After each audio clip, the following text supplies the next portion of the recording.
In 2024, the Wisconsin Timber Rattlers had one of the most successful seasons in team history. They made the playoffs for the first time since 2016, advanced to the Midwest League Championship Series for the first time since 2012, and gave their fans a lifetime of memories. Come along with us as we look back at the games that made the 2024 Wisconsin Timber Rattlers.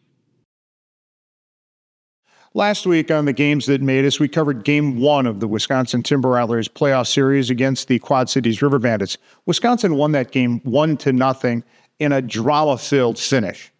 This week, Game 2 is the game that we're focusing on and the Games That Made Us, and this one went right down to the wire in another drama-filled game.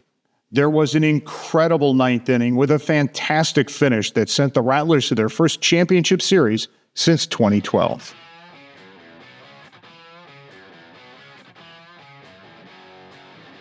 Will Rudy got the start for the Timber Rattlers in Game 2 and struck out Quad Cities' Justin Johnson on a 3-2 pitch to open the game. Rudy would strike out 5 over the first 3 innings. Wisconsin broke through in the bottom of the third. Cooper Pratt doubled with 2 outs against Bandit starting pitcher Ethan Bosacker. Then Luke Adams crushed a 3-2 pitch from Bosacker for a 2-run homer. Adams excitedly rounded the bases and exchanged words with shortstop Dustin Dickerson before he got to third base.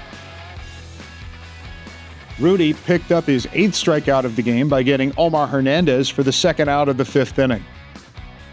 A walk to Johnson put 2 runners on base for Spencer Nivens, who singled to right, but Matt Wood couldn't handle a throw home and lost the ball on a tag to allow a run to score. Additionally, the ball getting away put 2 runners in scoring position. Jack Caglianone, the number 1 pick of the Kansas City Royals out of Florida in the 2024 draft, stepped in and singled in both runners, with Nivens barely beating the throw home to score the go-ahead run for the Bandits. Dikembe Sanchez took over for Rudy and got the strikeout to end the 5th. The Bandits were threatening to extend their lead with runners at first and third with one out in the top of the 7th, when Aaron Rund was called on to put out the fire against Nivens. He did the job with help from this spectacular double play, starting with a lunging stop by Yadier Arianamo, followed by an off-balance flip to Pratt, who made a quick turn, and an incredible stretch and scoop by Taden Hall at first. That play is so good, let's take a few more looks. 1 ball, 1 strike, 1 out. Top of 7, we're still 2 outs from the Shield Sports 7th inning stretch. Run down the 1-1. Ground ball. Arianamo, second one. Turn to first. In time, they got him! Wow! Hall with the stretch and scoop, but Arianamo picked it and fired to Pratt, and they got him! Wow! Wisconsin came back to tie the game after that huge double play when Eduardo Garcia was hit by this pitch from Nathan Ackenhausen to start the bottom of the 7th. The end of the line for Ackenhausen was when he retired the left-handed Taden Hall on a flyout to left. The River Bandits went to Chase Isbell to face Jeremy Vargas for the righty-righty matchup.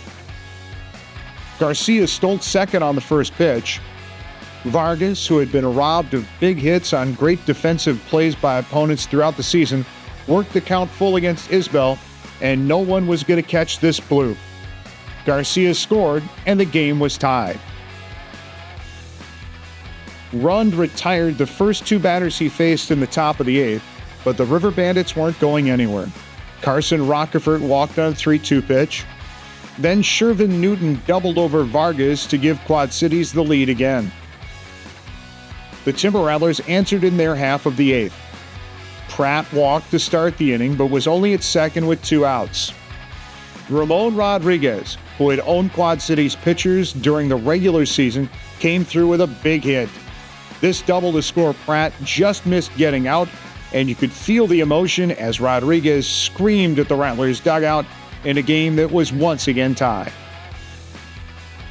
The River Bandits quieted the crowd in the top of the 9th. Omar Hernandez was fired up after this single on the first pitch from Baden Root. Wisconsin's defense was second in the Midwest League during the regular season. They had committed just 92 errors and compiled a 980 fielding percentage over 131 games.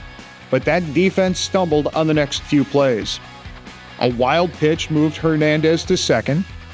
Pratt had a play at third on this grounder to short from Johnson, but a bobble meant everyone was safe. Johnson took second on defensive indifference, and there were 2 runners in scoring position with no outs in a tie game. Nivens skied a fly to center that was deep enough to score Hernandez. Luis Lara tried to get Johnson at third, but the throw was wild, and Johnson scored to give the River Bandits a 6-4 lead. Root bounced back to get Blake Mitchell and Carson Rockefort to sand the game to the bottom of the 9th inning. Ben Sears, who got a strikeout to end the 8th inning, went back out for the bottom of the 9th for the River Bandits, trying to extend the series to a 3rd game. You may remember Sears from earlier in this video series when the Rattlers scored 4 in the bottom of the 9th inning in their final home game of the first half for a walk-off win that gave Wisconsin a commanding lead in the West in the first half playoff race. Paul, who had the walk-off sacrifice fly against Sears in that game back in June, started this 9th inning of Game 2 with a walk on a 3-2 pitch. Vargas came through with another big hit, this one a seeing-eye single that glanced off the glove of Dickerson at short. Edber Perez followed with a single to left to load the bases with no outs. Luis Lara sent a slow grounder to short. The Bandits forced pinch runner Jose Acosta for the first out, but a slip by Johnson on the turn and the speed of Lara denied Quad Cities the double play. Additionally, Hall scored and Vargas took third with the tying run. Then Lara stole second to get the winning run into scoring position for Cooper Pratt. Pratt tied the game with a single to right. The crowd was ready to celebrate, but Sam Kulasingam made a throw home to get Lara by a lot. Pratt slowed up a bit as the throw went home and had to hustle to avoid getting thrown out at second for the final out that would have sent the game to extra innings. Luke Adams, who had started the scoring with his long, loud home run back in the 3rd inning, stepped in with a chance to win the game and capped this contest with a blooper to right that sparked a celebration for the ages in front of almost 4,500 fans. He's got a little flare. That's a base hit. Here comes Cooper Pratt, and the Rattlers are in the championship game and the championship series. Luke Adams runs to the bullpen to celebrate a Rattlers series victory. They scored 3 in the 9th and win it 7-6. What a finish! What a team! Here are a few thoughts on this game from manager Victor Estevez and Luke Adams after that win. A hug at the end of that trail of players going by. Just walk me through what was going through your mind as you were giving them that hug. I know I even apologize to the players at the end because after Pratt scored to win the game, I really get so emotional. But I let them know that today's game really means a lot to me, and that's why I get so emotional. And then you'll see Luke come back from an injury and perform like that during that game. It was awesome. That's why I was so happy for that guy. I can hear the catch in your voice. You know how much this team has overcome, and for you, your first year here to do this, what does it mean? It means a lot, especially Quad City is not an easy team to beat. Yeah, Victor, we talked a week ago after the end of that Quad City series when you guys had a rough few days. A lot of guys have come back. How much had to come together in the last 10 days to get from there to now? Well, first of all, it requires a lot of preparation. I think I give all credit to our pitching coach, Spence, that he was able to sit down with our guys and, I prepare a better plan to face Quad City. And also even from the offensive side, because we know our first game here was 1-0 game because we were facing pretty good pitching.